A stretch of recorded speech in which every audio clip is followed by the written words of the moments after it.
Olá pessoal, hoje nós vamos desenhar o El Primo All Might da nova collab de Brawl Stars com My Hero Academia. Vou te mostrar como fazer esse desenho passo a passo, sem nenhum esboço e seguindo as linhas comigo. Pega o seu papel e bora desenhar!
Bora para o corpo do El Primo All Might. Aproveite esse tempinho, deixa o seu like e se inscreve, porque o resultado final desse desenho vai ficar incrível. Segue a gente comigo e não perde nenhum detalhe.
Agora vamos para as mãos. O detalhe é que muita gente tem medo de desenhar mãos, mas olha como fica fácil se você for seguindo as linhas passo a passo. Vamos fazer esse punho fechado do El Primo com muita calma, detalhando cada dedo. E se você chegou até aqui, você já é um artista, então não desiste agora. Vamos até o fim para desenhar esse desenho, essa linda collab de My Hero Academia com Brawl Stars.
Estamos chegando na base do nosso herói.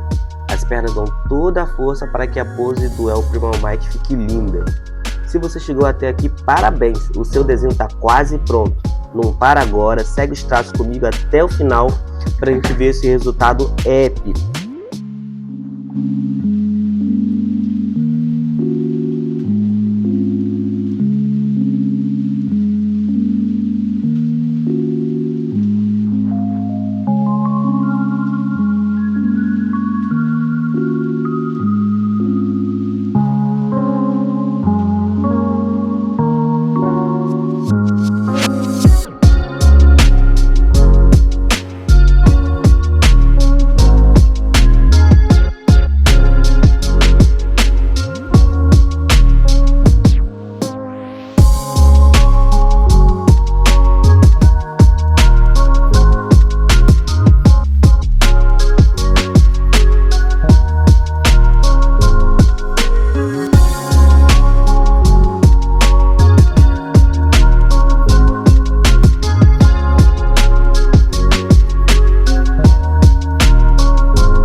Agora vamos às cores do All Might, vamos dar mais vida a esse personagem.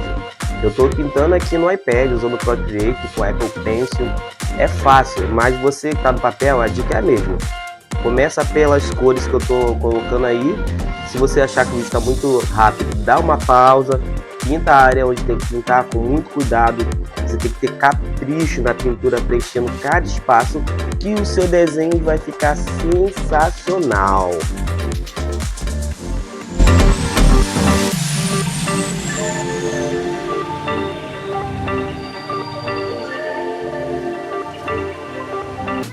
Então é isso, pessoal. Muito obrigado por ter assistido o vídeo até aqui. Comenta aí embaixo o que você achou do vídeo. Assista os outros vídeos que estão aparecendo para você aí no card. Valeu! Tchau! Fui!